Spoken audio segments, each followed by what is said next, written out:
Budget 2026 में income tax पर क्या कहा गया? नमस्कार दोस्तों, आज हम बात करेंगे बजट 2026 में सरकार ने इनकम टैक्स के बारे में क्या-क्या कहा है। टैक्स स्लैब में कोई बदलाव नहीं। इस बजट में सरकार ने साफ किया है कि इनकम टैक्स स्लैब में कोई बदलाव नहीं किया गया है। यानी जो टैक्स रेट पहले थे वही आगे भी लागू रहेंगे। सैलरी क्लास, बिजनेस करने वाले और प्रोफेशनल्स सभी के लिए टैक्स रेट पहले जैसे ही रहेंगे। हम इसके लिए एक एग्जांपल समझेंगे। इनकम अगर आपका 12 लाख रुपए है और न्यू टैक्स रिजिम आपने लिया है, आपका जो काम है फाइनेंशियल ईयर 25-26 और 26-27 दोनों साल के लिए, इसमें कितना टैक्स आएगा वो हम स्लैब रेट से समझने वाले हैं। तो अगर अपना स्लैब रेट आप देखेंगे यहाँ पे 4 लाख तक अपना रेट जो है इसमें टैक्स आता है नील। अगर आपका इनकम 4 लाख है, 4 लाख के ऊपर आपका 8 लाख तक 5% से 20,000 रुपए या टैक्स आ रहा है। उसके बाद 8 लाख 1 रुपए से 12 लाख तक 10% से आपको 40,000 रुपए टैक्स आ रहा है। यानी टोटल 12 लाख का जो हमने कैलकुलेशन करने के बाद हमें टैक्स आ रहा है 60,000 रुपए। अभी सरकार ने क्या कहा कि 12 लाख तक अपने अपने को टैक्स आने वाला नहीं है। या क्यों नहीं आने वाला? टैक्स तो आएगा। टैक्स कितना आया? 60,000 रुपए। पर उसमें उन्होंने रिबेट दिया है, हमें छूट दिया है 87A के अंदर कितना? 60,000 तक। तो 12 लाख तक इनकम होने के बाद रिबेट 60,000 रुपए, तो फाइनल टैक्स पेबल हम रहेंगे 0 रुपीज। यानी हमें सरकार को 12 लाख तक कोई टैक्स देने की अभी जरूरत नहीं है। अभी यही उदाहरण हम ओल्ड टैक्स रिजिम में देखेंगे तो इसमें हमें डिडक्शन के फायदे मिलेंगे। न्यू रिजिम में हमें डिडक्शन नहीं मिलेंगे। डिडक्शन यानी हम एटीसी, एलआईसी में, पब्लिक प्रोविडेंट फंड में इन्वेस्टमेंट करते हैं तो हमें छूट मिलती थी। अभी न्यू रिजिम में वो मिलने वाले नहीं है। अभी ओल्ड रिजिम में अगर हम देखेंगे तो ग्रॉस इनकम हमारा है 12 लाख रुपए। हमारा कितना इनकम है? 12 लाख। अभी इसमें हमने इन्वेस्टमेंट किए हैं एटीसी के अंदर, पब्लिक प्रोविडेंट फंड, एलआईसी, उसमें 1.5 लाख तक हमने इन्वेस्टमेंट किया। हमने मेडिक्लेम निकाला है, उसका 25,000 रुपए इंस्टॉलमेंट दिया है हमने साल का। एटीसीसीडी के अंदर नेशनल पेंशन स्कीम में हमने 50,000 रुपए इन्वेस्टमेंट किए। हमारा होम लोन चल रहा है, उसमें हमने इंटरेस्ट दिया था 2 लाख रुपए। हमारा जो सैलरी है उसका हमें डिडक्शन मिलेगा 50,000 तक। अगर हम सैलरी पर्सन है तो हमें ये स्टैंडर्ड डिडक्शन मिलता है 50,000 रुपए। अगर हम इंडिविजुअल बिजनेसमैन हैं तो हमें ये डिडक्शन नहीं मिलेगा। तो अभी टोटल डिडक्शन कितना हुआ यहाँ? 4,75,000 रुपए हमारा टोटल डिडक्शन हुआ। हमारा इनकम कितना है? 12 लाख ओल्ड रिजम में। हम देखने वाले उदाहरण हम ओल्ड रिदम से समझने वाले हैं। तो 12 लाख हमारा टोटल इनकम है, उसमें हमने 4,75,000 रुपए खर्चा किया है, कुछ इन्वेस्टमेंट किया, कुछ पेमेंट किया है। इसमें हमारा अभी टैक्सेबल इनकम कितना रहेगा? 12 लाख में से 4,75,000 रुपए हमने जो इन्वेस्टमेंट किए उसमें हमें अभी बाकी कितने बच गए? हमारे 7,25,000 रुपए। अभी ओल्ड रिदम जो टैक्स का जो स्लैब रेट है तो उसमें 0 से 2.5 लाख तक हमें टैक्स नील आएगा। अभी 2 लाख, 2.5 लाख 1 रुपए से 5 लाख तक हमें 5% से 12,500 रुपए टैक्स आएगा। 5 लाख 1 से 7,25,000 तक हमें 45,000 टैक्स आएगा 20% रेट से। यानी टोटल हमारा टैक्स निकला अभी 12 लाख के ऊपर 57,500। अभी क्या हो गया देखिए, नया जो हमारा टैक्स रिजिम था उसमें हमें टैक्स तो 0 आ गया 12 लाख तक। अभी ओल्ड रिजिम में तो हमें टैक्स आ रहा है। तो आगे मैं बताने वाला हूँ, प्लानिंग अगर आपने डिडक्शन का अच्छी तरह से किया तो हमारा रिबेट बढ़ता है, हमारा डिडक्शन बढ़ेगा। कैसे? Planning to reach rebate. क्या? अगर डिडक्शन थोड़े और बढ़ाकर टैक्सेबल इनकम 5 लाख तक ले आए 5 लाख तक अगर ले आए हम 5 लाख तक इनकम, तो हमें रिबेट एटीसी के अंदर वो लागू होगा, यानी फाइनल टैक्स पेबल कितना रहेगा, रह जाएगा 0। अभी कैसे रहेगा उसका भी एग्जांपल मैं आगे आपको बताने वाला हूँ। अभी कैसे देखिए, न्यू रिज्म में 12 लाख पर रिबेट से टैक्स 0 हो जाता है। ओल्ड रिज्म में भी अगर एटीसी, एटीडी, एनपीएस यानी national pension scheme, home loan, education loan लिया है, उसका इंटरेस्ट जैसे डिडक्शंस अच्छे से प्लान किया जाए और टैक्सेबल इनकम 5 लाख तक आ जाए तो टैक्स 0 हो सकता है। फिर से मैं आपको समझा रहा हूं कि हम बजट समझ, आज 1 फरवरी था, आज जो बजट आया है उसमें कोई बदलाव नहीं टैक्स में, वही जो हमारा टैक्स स्लैब रेट है वही अगले साल 1 अप्रैल 2026 से हमें लागू होने वाला है। तो उसका मैंने एग्जांपल बता रहा हूँ। 12 लाख अगर हमारा इनकम है तो न्यू रिज्म में हमें टैक्स नहीं आएगा, हमें छूट मिलती है अंडर सेक्शन 87A में रिबेट मिलता है हमें 60,000 तक। अब तो यहाँ टैक्स नहीं आएगा। ओपन ओल्ड रिज्म में हमें तो टैक्स आ रहा है, कितना आ रहा है, या 57,500, 57,500। अगर हमने डिडक्शन का अच्छी तरह से प्लान किया, हमारे ये जो डिडक्शन है इसमें अगर हमने अच्छी तरह से प्लान किया तो इसमें भी हमें टैक्स नहीं आएगा। तो कैसे आगे, फिर और एक उदाहरण हम समझेंगे। अभी ये डिडक्शन क्या है पहले ये समझ लेते हैं। तो डिडक्शन क्या है, तो डिडक्शन में लिमिट क्या है, ओल्ड रिजिम में, ओल्ड रिजिम में अगर हम डिडक्शन लेने वाले तो उसका लिमिट क्या है, तो एटीसी जो है सेक्शन, उसमें public provident fund, LIC, PPF, नंतर इक्विटी लिक्विड सिस्टम जो प्लान है उसमें, सेविंग प्लान में हम इन्वेस्टमेंट करेंगे, होम लोन का प्रिंसिपल अगर हम देंगे तो वो पूरा टोटल सबका मिला के, अगर सबका मिला के 1.5 लाख रुपए तक, नहीं तो एक एलआईसी का भी 1.5 लाख तक, एलआईसी में भी किया और उसका भी 2 लाख रुपए हो गए तो 1.5 लाख का ही मिलेगा। और सबका मिला के अगर 5 लाख रुपए भी हो गए हमारे इन्वेस्टमेंट, तभी हमें 1.5 लाख तक की छूट मिलेंगी डिडक्शन में। एक इसमें कोई बदलाव नहीं, 1.5 लाख तक हमें यहाँ इन्वेस्टमेंट, 1.5 लाख तक हमें छूट मिलेंगी, यानी हमें एटीसी में 1.5 लाख ही इन्वेस्टमेंट करनी है। एटीडी में मेडिक्लेम इंश्योरेंस हमने निकाला तो हम खुद का निकालेंगे और सिर्फ फैमिली का निकालेंगे तो 25,000 तक हमें छूट मिलेंगी। अभी एटीसीसीडी ये क्या है, तो नेशनल पेंशन स्कीम है, इसमें हम अलग से 50,000 तक एटीसी के अंदर छूट मिलेंगी। उसका सेक्शन है एटीसीसीडी, यानी 1.5 लाख का जो लिमिट था उसके अलावा ये 50,000 रुपए और डिडक्शन मिलेंगे हमें। डिडक्शन यानी हमारी इनकम में से कम हो जाएगा हमारा इनकम 50,000। और हमने होम लोन लिया है, उसका सेक्शन है 24B, उसका इंटरेस्ट है ये 2 लाख तक मिलेगा हमारा। अगर हम खुद का जहां हम रहते हैं और उसका हमारा जो मकान है, फ्लैट है, हम खुद वहां पे रहते हैं और उसके ऊपर होम लोन चल रहा है, तो उसका जो इंटरेस्ट हम भर रहे हैं तो 2 लाख तक हमें मिलेगा। 2 लाख के ऊपर, 2 लाख से ज्यादा रहेगा तो नहीं मिलेगा, सिर्फ 2 लाख तक मिलेगा। अगर हमने हमारा जो होम फ्लैट है वो रेंट पे दिया और उसके ऊपर हमारा होम लोन चल रहा है तो उसके ऊपर जो इंटरेस्ट आएगा, तो टोटल जितना इंटरेस्ट आएगा वो टोटली इंटरेस्ट हमें डिडक्शन मिलेगा। ये भी आपको बता रहा हूं मैं। तो यहाँ हमारा सेल्फ है इसलिए 2 लाख तक। नहीं तो स्टैंडर्ड डिडक्शन किसको मिलता है, जो सैलरी पर्सन, पेंशन पर्सन है उसको 50,000 तक मिलता है। तो इतना ये प्लान हो गया, इनका कुल टोटल बनता है 4,75,000। आप ये सही जोड़ा हमने कि 4,75,000 के ऊपर यहाँ डिडक्शन नहीं मिलेगा। क्या इसके ऊपर भी डिडक्शन मिलता है? सबका प्रश्न रहता है कि देखिए हम तो डिडक्शन ले रहे हैं ओल्ड रिजर्व में, इसके ऊपर कोई डिडक्शन है क्या? तो हाँ, मिल सकता है, लेकिन अलग सेक्शन में, एटीसी एटीडी की तरह नहीं, कुछ अतिरिक्त सेक्शन है। क्या? तो एटीजी, अगर किसी को आपने डोनेशन किया तो उसका जितना डोनेशन किया उसमें से 50% नहीं तो 100% पूरा का पूरा हमें छूट मिलेगा।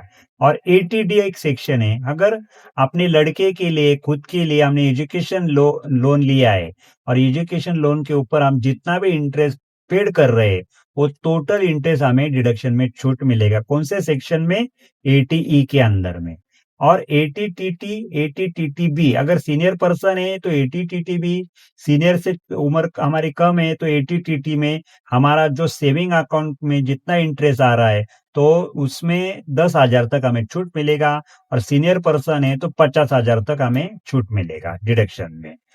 उसके बाद और एक सेक्शन है eighty E E A, first home buyer extra interest. हमारा पहला मकान है और उसके ऊपर हमारा जितना भी इंटरेस्ट जा रहा है वो टोटल इंटरेस्ट हमें एटीईई में छूट मिलेगा। पर हमारा जो मकान है वो खुद का पहला मकान होना चाहिए और पहला ही होम लोन होना चाहिए, तभी ये हमें सेक्शन लागू होगा, इसमें हमें डिडक्शन मिलेगा। उसके बाद हाउस, ये सैलरी पर्सन के लिए हाउस रेंट अलाउंस, अगर हमें रेंट मिला है, हम जहां हमारा एम्प्लॉय है उन्होंने हमें रेंट दिया है तो वो भी हमें छूट मिलेगा।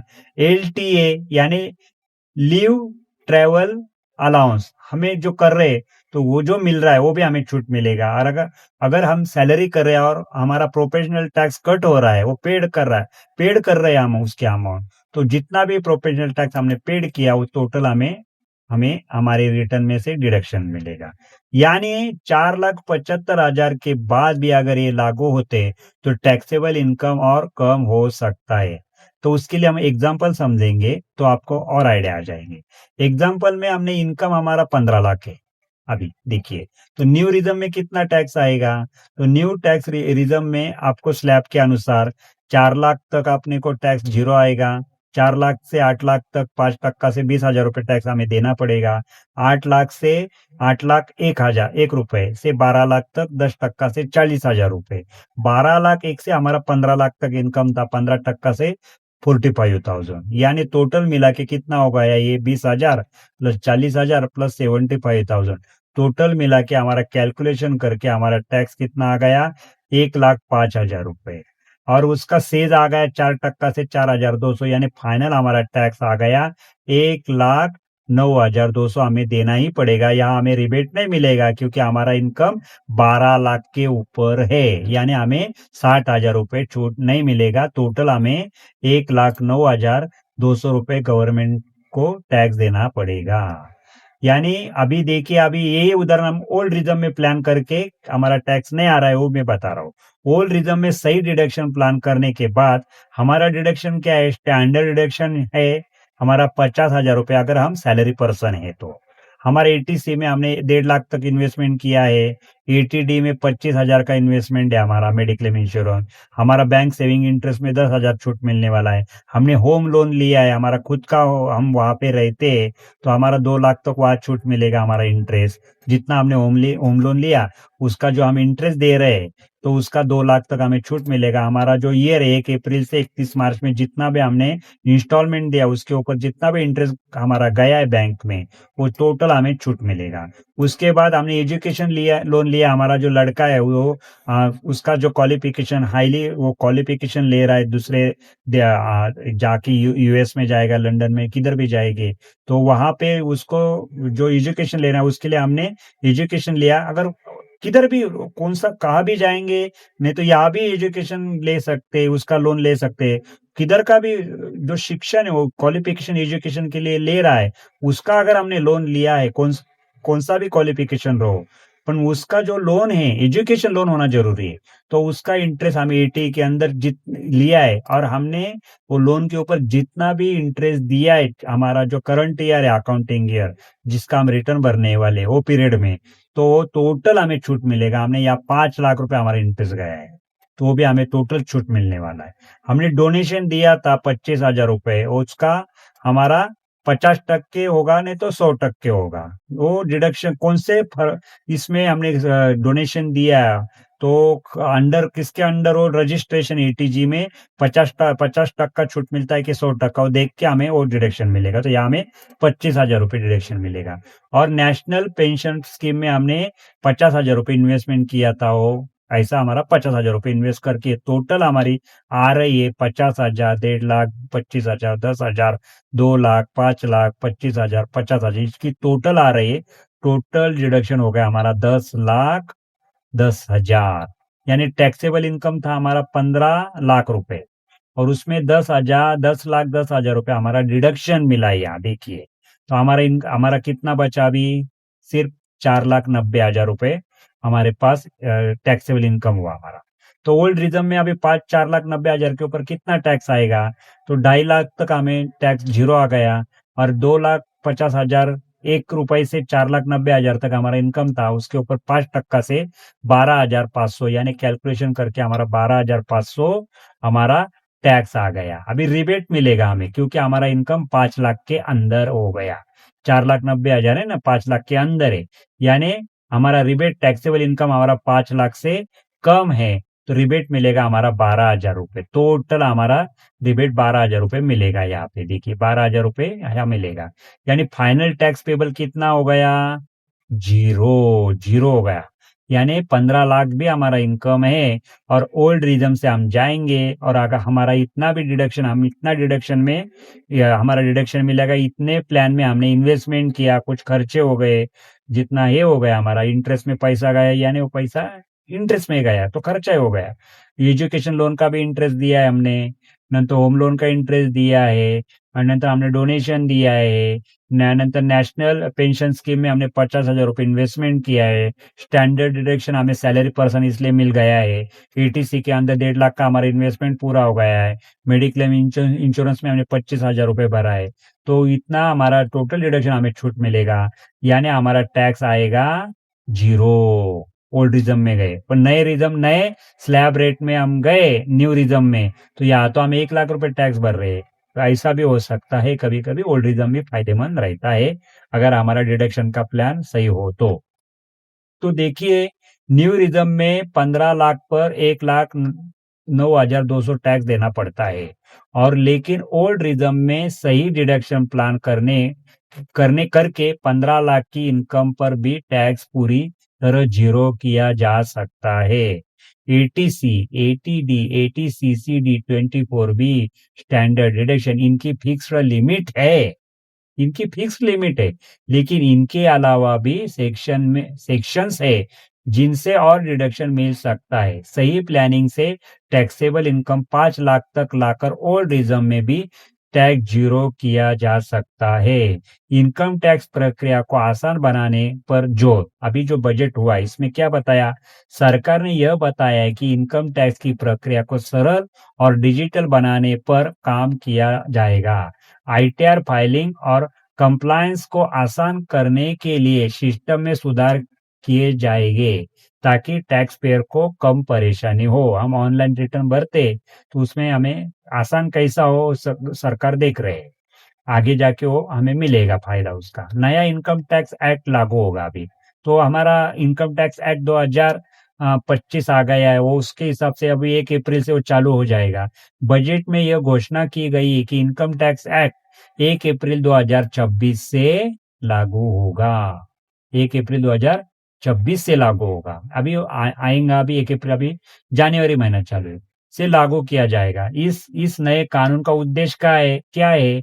तो नियमों को सरल बनाना, भाषा को आसान करना, अनावश्यक जटिलताओं को हटाना, आईटीआर फाइलिंग समय सीमा की राहत। अभी जो आईटीआर फाइल करेंगे हम इस साल में 1 अप्रैल 2026 और 27 साल का जो हमारा रहेगा, तो उसमें क्या होगा? तो सरकार ने संकेत दिया है कि टैक्स पेयर को आईटीआर फाइल करने में अधिक सुविधा और समय दिया जाएगा, ताकि रिटर्न फाइलिंग में जल्दबाजी और गलतियां कम हो। तो 1 फरवरी 2026 को पेश हुए बजट में इनकम टैक्स रिटर्न यानी आईटीआर भरने की तारीख को लेकर महत्वपूर्ण घोषणा की गई है।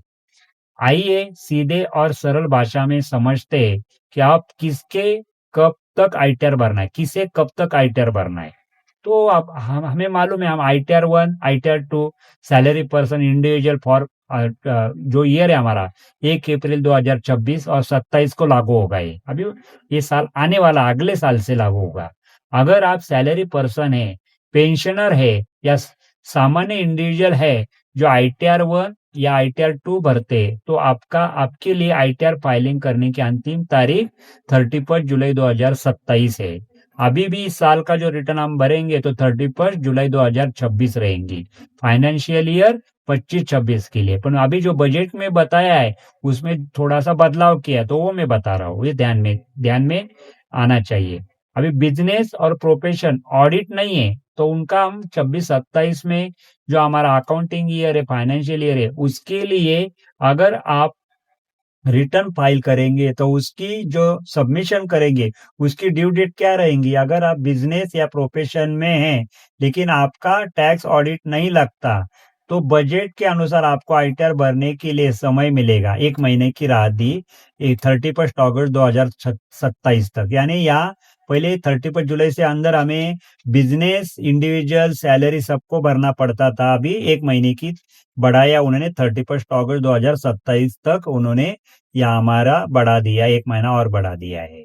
और अगर हमारा कोई गलती हो गया है रिटर्न में, तो उसका हमें रिवाइज़ भी करना पड़ता है। तो रिवाइज़ की भी ब उन्होंने ये तारीख बढ़ा दी है उसकी ड्यू डेट की, वो कितनी ब ड्यू डेट की यानी रिवाइज़्ड रिटर्न भरने की तारीख भी सुधार किया उन्होंने। तो रिवाइज़ रिटर्न सुधार के लिए फाइनेंशियल ईयर यानी अकाउंटिंग ईयर 26-27 के लिए अगर आपने आईटीआर भर दिया और बाद में कोई गलती पता चली, तो आप 31 मार्च 2028 तक रिवाइज़ रिटर्न भर सकते हैं। लेकिन इसके लिए एक छोटी-सी फीस देनी पड़ेगी यानी लास्ट जितने देर से हम भरेंगे, तो उसका भी कोई फी रहता है, वो गवर्नमेंट को देना पड़ता है। ₹1000 5 लाख के अगर इनकम है और 5 लाख के ऊपर ज़्यादा है, ओल्ड रिदम में जाएँगे, तो उसका ₹5000 फी देना पड़ता है। तो दोस्तों बजट में 2026 के अनुसार आईटीआर 1, आईटीआर 2 सैलरी इंडिविजुअल को 31 जुलाई 2027 रहेगी। बिजनेसमैन है, उसका नो ऑडिट है तो 31 अगस्त 2027 रहेंगी। बिलेटेड रिटर्न यानी हमने देर से रिटर्न फाइल किया। अगर हमारा पुराना रिटर्न है और उसमें हमने रिटर्न पुराना यानी नहीं फाइनेंशियल ईयर 1 अप्रैल 2026 से 31 मार्च 2027 का जो रिटर्न हमने फाइल किया और उसमें गलती है, उसको रिवाइज़ करना है तो उसकी डेट पहले थी 31 दिसंबर थी, अभी वो 31 मार्च 2028 तक उन्होंने बढ़ा दी है। यानी सरकार ने आईटीआर भरने की प्रक्रिया को और स्पष्ट और व्यवस्थित किया है। 1 फरवरी 2026 को पेश हुए बजट 2026 में बिलेटेड रिवाइज आईटीआर की तारीख को लेकर स्पष्ट बदलाव किया गया है। यह बदलाव आने वाले वित्तीय वर्ष फाइनेंशियल ईयर समझो कि किसके लिए ये समझना जरूरी है। अभी जो हमारा जो साल चल रहा है वो अभी आज जनवरी मार्च में खत्म हो जाएगा, वो 2025-26 का उसका रिटर्न हम फाइल करेंगे तो पुराने जो बताया वही हिसाब से होगा। पर अगला साल जो चालू होगा 1 अप्रैल 2026 से 31 जुलाई 2027 का जो रिटर्न हम फाइनल करेंगे यानी असेसमेंट ईयर 27-28 के लिए ये लागू होने वाला है। ये समझ लो। बजट 2026 से बिलेटेड रिवाइज रिटर्न की नई तारीख। अब बिलेटेड और रिवाइज आईटीआर दोनों फाइलिंग की अंतिम तारीख है ना 31 मार्च 2000 तक, यानी अब आप दिसंबर 31 दिसंबर की बजाय अप्रैल के अंत तक आईटीआर भर सकते हैं। लेट विंडो में बेशर्ते एक नाममात्र शुल्क पेनल्टी भरेंगे। म्हणजे ये बड़ी राहत हमें दी। अगर हमें गलती हो गई और रिवाइज रिटर्न भरना है तो दिसंबर से हमें मार्च तक उन्होंने 3 महीने का कालावधि और बढ़ा दिया। यानी बिलेटेड रिवाइज रिटर्न की ड्यू डेट 31 दिसंबर थी लेकिन बजट में इसे 31 मार्च तक बढ़ा दिया गया। तो दोस्तों बजट 2026 में इनकम टैक्स को लेकर मुख्य बातें यह रही, टैक्स स्लैब में कोई बदलाव नहीं, प्रक्रिया को सरल और डिजिटल बनाने पर फोकस, नया इनकम टैक्स एक्ट 2025 आने वाला है यानी 1 अप्रैल 2026 से वो लागू होगा। आईटीआर फाइलिंग को और आसान बनाया जाएगा यानी टैक्स रेट वही रहेगा लेकिन टैक्स भरने की प्रक्रिया आसान होगी। अगर ये जानकारी आपके काम की लगी हो तो वीडियो को आप लाइक करें, शेयर करो, चैनल को सब्सक्राइब करो। धन्यवाद।